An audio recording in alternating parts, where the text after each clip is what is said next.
네, 우리가 여호수아 9장에 이어서 여호수아 10장을 우리가 보겠는데요. 이스라엘이 큰 잘못을 했습니다. 싸워야 하는데 적이 있는데 적과 싸워야 하는데 적과 싸우질 않았어요. 적과 싸우질 않고 오히려 적의 속임수에 넘어갑니다. 그래서 적의 속임수에 넘어가가지고 적들과 어떻게 합니까? 화친을 맺습니다. 동맹을 맺었던 것이에요. 조약까지 맺어가지고 그래가지고 적이 적인데 하나님께서 무찌르라고 했던 적이었는데 그 적을 무찌를 수가 없죠. 조약을 맺었기 때문에. 그래가지고 함께 그들과 함께 하는 일이 있었다라는 말씀이 10장 1절에도 나옵니다. 이스라엘과 화친하여 그들 중에 함께 있다. 그러니까 적들과 동침을 했다는 것입니다. 이게 이스라엘의 큰 잘못이었던 것이에요. 하나님의 말씀을 어겼죠. 이스라엘 가나안에 들어가가지고 적들을 다 물리치라고 했는데 그 말씀을 어겼던 것입니다. 그래서 적들과 같이 동침을 했다라는 말씀이 1절에 나와 있습니다. 하나님의 뜻을 어겼으니까 이거 누구의 속임수에 넘어간 것이 될까요? 사탄의 속임수에 넘어간 거죠. 이스라엘이 가나안에 들어와 가지고 하나님의 말씀을 어기고 사탄의 속임수에 넘어가는 것을 우리가 보게 됩니다. 그래도 이스라엘이 잘한 것이 무엇이었나? 우리가 지난번에 여호수아 9장 때 봤죠. 스스로 자기가 잘못한 것을 인정을 했습니다. 그래서 인정을 하고서 올바르게 대처했던 것을 우리가 9장을 통해서 보게 됩니다. 하지만 잘못한 것에 대한 결과는 남아있게 되어 있는 것입니다. 잘못을 인정을 했다고 그래가지고 모든 게 다 없어지는 게 아니죠. 벌써 이미 쏟아진 물입니다. 그 결과는 남아있는 것입니다. 그래가지고 이스라엘이 이제 자신들이 이제 저지른 잘못의 결과를 이제 지불하게 되는 내용을 보게 되는데 그게 바로 여호수아 10장이 되겠습니다. 이제 1절을 보게 되면은 예루살렘 왕이 어떤 일이 있었냐면 기브온 사람들이 이스라엘과 조약을 맺고서 이스라엘과 함께 한다는 동침하고 있고 함께 한다는 그쪽 편에 들어갔다는 것을 이제 듣게 됩니다. 그래가지고 2절에 보니까 예루살렘 왕이 무척이나 놀라가지고 이제 두려워했다라는 것을 우리가 보게 됩니다. 이유가 있었습니다. 기브온이요, 그 가나안에 있었던 큰 성들 중에 하나였던 것이에요. 아이성, 이전에 함락이 됐었던 아이성보다도 더 큰 성이었는데 이 성이 넘어갔다는 것입니다. 이 성이 이스라엘 손에 넘어갔다는 것이에요. 그러니 얼마나 당황하지 않았을까 생각을 해봅니다. 그래서 2절에 보면 크게 놀랐다. 그래서 두려워했다라는 말씀이 나옵니다. 근데 이제 예루살렘 왕이 가만히 보니까 이거 가만히 놔두면 자신들도 함락이 될 것 같아요. 그거는 원하지 않으니까. 그래서 어떻게 생각을 합니까? 그것을 이제 대처를 하려고 하는데 혼자 있으면 안 될 것 같다라고 생각을 합니다. 혼자 있어서 이스라엘과 싸우면 분명히 이거 아이성도 넘어가고 기브온도 넘어갔는데 혼자서는 절대로 안 되겠다라고 생각을 합니다. 그래서 무엇을 합니까? 주변에 있는 나라들과 연합을 합니다. 4절에도 나오죠. 기브온이 이스라엘과 조약을 맺었다고 하는데 나에게 와서 나를 도우라라고 말합니다. 주변에 있던 이제 다섯 나라들이 있는데 이제 선동을 하는 것입니다. 혼자 있으면 안 되니까 나한테 다 와라. 나한테 다 와가지고 나를 도와라. 그래서 함께 기브온을 치자라고 말을 합니다. 이유는 그렇습니다. 그들이 이스라엘과 화친을 맺었기 때문에 기브온을 치자라고 말을 합니다. 근데 이 말이 가만히 들어보면 참 무서운 말입니다. 이 4절에 있는 말씀이 참으로 무서운 말이 되는 게 예루살렘은 어떤 의미에 있는 말이 되시는지 혹시 아십니까? 이스라엘은 평화라는 의미가 있어요. 평화라는 의미가 있고 또 righteousness, 의란 의미가 있는데 그러한 예루살렘의 왕, 그 왕이 무엇을 합니까? 주변에 있는 나라들을 자극을 합니다. 그래서 동조를 구합니다. 그래서 선동을 하고 있었던 것이에요. 그래가지고 이스라엘을 맞아가지고 이제 싸우려고 하는 것입니다. 이스라엘은 하나님의 나라잖아요. 하나님의 백성들인데 그 하나님을 맞서서 이제 싸우려고 하고 있었던 것입니다. 그런데 가만히 보면요, 그러면 이스라엘과 그 연합을 맺어가지고 이스라엘과 싸워야 되죠. 그게 이치에 맞는 게 아니겠습니까? 그런데 이스라엘과 싸우지 않고 뭐라고 합니까? 기브온과 맞서서 싸우자라는 말을 합니다. 기브온을 먼저 치자는 것입니다. 기브온을 친 다음에 나중에는 이스라엘을 치자고 하겠죠. 근데 기브온을 먼저 치자는 것입니다. 왜 기브온을 먼저 치자고 하는 것인가? 배신하면 이 꼴이 된다라고 해서 본보기를 보이기 위해서 그렇게 했던 것입니다. 기브온이 우리를 배신했기 때문에 기브온을 먼저 치자. 그래서 본보기를 보이면서 이제 협박을 하는 거죠. 당신들도 나하고 같이 있어야지. 이거 나와 같이 있지 않으면은 이 꼴 된다, 기브온 꼴이 된다라고 해서 보여지기 위해서 협박을 하기 위해서 기브온을 먼저 치자라고 말을 했던 것입니다. 그래서 4절에 있는 말씀이 이게 가만히 보면은 무척이나 무서운 말이 되는 것입니다. 그래서 이제 주변에 있던 나라들, 당시에는 이제 도시였죠. 이제 또 성이었는데 그 도시의 나라들이 예루살렘 왕의 말에 다 순종을 하고 따릅니다. 그대로 하는 것을 우리가 보게 됩니다. 그래가지고 이 사람들이 연합해가지고 기브온을 공격을 해옵니다. 그러니까 기브온은 무척이나 당황을 합니다. 그래서 어떻게 할까요? 조약을 맺었던 이스라엘에게 도움을 청합니다. 그래가지고 여호수아가 이 장면을 한번 머릿속에 그려보시기 바랍니다. 여호수아가 또 이스라엘 군사들을 몰고 와서 기브온을 도와줍니다. 이게 어떻게 보면은 참 황당한 장면이 되는데요. 왜 그렇습니까? 이스라엘이 적과 화친을 맺다 보니까 이거 분명히 잘못한 것이죠. 적을 싸워야 되는데 적과 화친을 맺었던 것이에요. 그러다 보니까 적은 싸워서 무찔러야 되는데 그게 하나님의 뜻이었는데 그들과 동침을 하고 살고 있습니다. 그러다 보니까 또 어떤 결과까지 나오니까 적을 싸워서 무찔러야 되는데 오히려 적을 돕게 되는 일이 바로 이때 생겼던 것이에요. 적과 동침을 하면서 조약을 맺다 보니까 적이 도와달라고 하니까 적을 도와가지고 적이 이길 수 있도록 기브온이 그 싸움에서 이길 수 있도록 오히려 기브온을 돕는 일을 그런 상황이 되었다는 것입니다. 근데 여기서 우리가 하나님의 위대하심을 다시 보게 되는데요. 이때 앞에 1절에서 4절까지 우리가 간단하게 나왔지만은 이게 사람들의 정치가 얼마나 많았는지 그것을 한번 생각을 해보기를 원합니다. 사람들끼리 이 나라끼리 얼마나 서로가 머리를 써가지고 저놈 잡아야겠네 어떻게 하면서 서로가 머리를 써면서 여러 계획을 세우지 않았을까 생각을 해봅니다. 우리 편에 있다가 저쪽에 받다 붙었네 하면서 그러다 보니까 서로를 믿지를 못하는 것이에요. 서로의 진심을 알지도 못합니다. 서로 신뢰를 하지도 못해요. 그러니까 가나안의 나라끼리 서로가 막 싸우게 되고 그렇게 일이 되게 되었는데 무척이나 치열하고 냉혹하고 자신의 사리사욕을 위해서 싸우는 모습을 보게 되는 것입니다. 그 일에 이스라엘이 낄 필요가 없었는데 이스라엘이 거기에 껴가지고 왜 그랬습니까? 적과 화친을 맺고서 조약을 맺었기 때문에 그런 일에 끼어들게 되는 것을 우리가 보게 되는 것이에요. 하나님이 그걸 내려다보시면서 얼마나 한심해 하셨을까 생각을 해봅니다. 그냥 서로 막 싸우면서 막 그냥 그렇게 복잡해 하는 것을 보면서 하나님께서는 무엇을 하셨는가? 그 하나님은 그런 사람들 위에 계시는 것을 우리가 보게 되는데요.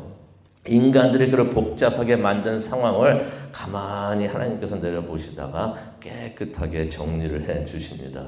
복잡한 상황을 하나님께서 깨끗하게 정리하시면서 무슨 일을 하시는가? 하나님의 뜻을 이루시는 것을 오늘 말씀을 통해서 보게 됩니다.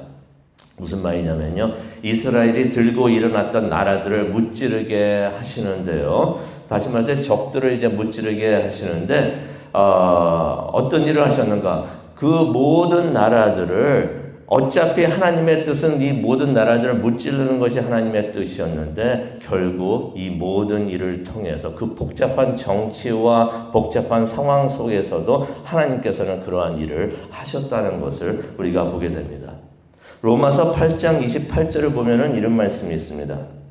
하나님을 사랑하는 자, 곧 그의 뜻대로 부르심을 입은 자들에게는 모든 것이 협력하여 선을 이룬다라는 말씀이 있습니다. 이 말씀을 우리가 가만히 보게 되면 어떤 말씀이 있냐면요.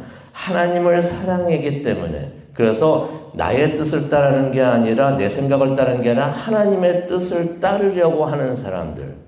그런 사람들에게는 힘든 일이 있어도 하나님께서 그 힘든 일이 선이 되게 하게 하신다라는 말씀이 이 말씀 로마서 8장 28절에 나와 있는 것입니다. 하나님께서는 그렇게 하나님의 뜻을 이루신다는 것입니다. 하나님께서 가나안을 새롭게 재창조하시는데 그 가나안 안에 있었던 그 많은 민족들이 우상을 섬기고 있었고 서로 싸우면서 그렇게 하나님의 뜻을 어기고 있었는데 그것은 하나님께서 축복하신 땅이었는데 이러한 민족들이 들어와가지고 그렇게 땅을 더럽히고 있어서 하나님께서 이스라엘을 불러 들어오셔가지고 그 땅을 재창조하시고 깨끗하게 정결하게 하시는데 그 하나님께서 그 뜻을 이루시는 것을 우리가 보게 되는 것입니다. 그래서 하나님께서 이스라엘을 이끌고 있었던 여호수아를 격려를 하시는데요. 그 격려하시는 말씀이 8절에 나옵니다. 8절을 보니까 하나님께서 이런 말씀을 하십니다.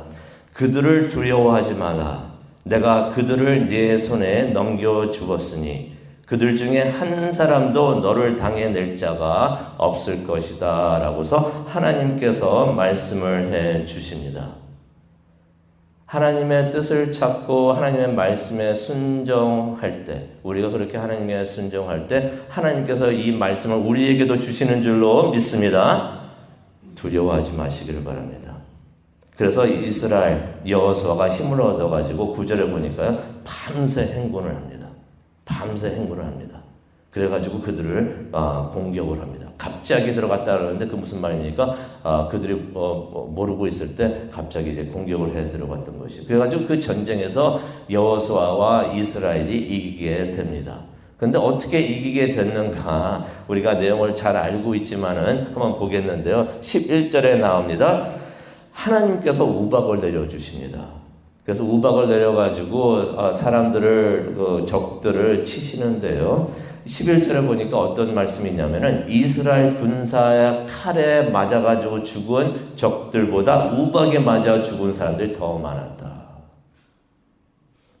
그렇죠. 장로님 지금 그 말씀 들으시면서 그냥 웃으시는데 하나님께서 하신 거예요. 싸움이 일어나고 전쟁이 일어나는데 하나님께서 치시는 것입니다. 하나님의 강한 손이 그 적들 하나님의 뜻을 어기고 그러던 것을 하나님께서 누르셨던 것이에요. 그런데 이때 여호수아가 이 많은 사람들 이 모든 문제를 이번에 다 해결하기를 원합니다. 싸우고 있는데 이제 밤이 오면은 어두우니까 싸움을 못 하잖아요. 이 사람들은 다 도망갑니다. 도망가게 되면 어떻게 됩니까? 이 싸움 계속 질질 끌게 되는 것이에요. 이때 끝나는 게 아니라 계속 이어지는 것입니다. 그래서 그걸 원치 않았던 것이에요. 여호수아가. 그래서 기도를 합니다. 그 기도가 12절에 나옵니다. 어떤 기도를 합니까? 무척이나 담대한 기도를 합니다. 해야 멈춰 서 있거라. 달아 멈추어 서 있어라 라는 말을 합니다. 명령을 한 것보다도 하나님께 그렇게 기도를 한 거죠. 하나님 해를 멈추어 주시옵소서. 하나님 달을 멈추어 주시옵소서. 왜 그랬습니까? 지금 막 이기고 있는데 여기서 끝내야지. 이거 놔뒀다가 또 질질 끌게 돼서 나중에 또 문제를 일으킬 수가 있는데 하나님 여기서 끝내 주시옵소서라고서 하나님께 그 기도를 올려드렸던 것이에요. 13절을 보겠는데요. 13절을 보니까 어떤 말씀이 나옵니까? 이스라엘, 제가 이거 원본에 있는 말씀을 풀어가지고 직역을 해서 말씀을 드리겠는데요. 이스라엘이 적들에게 원수를 다 갚을 때까지 해와 달이 지지 않고 가만히 서 있었다라는 말씀이 나옵니다.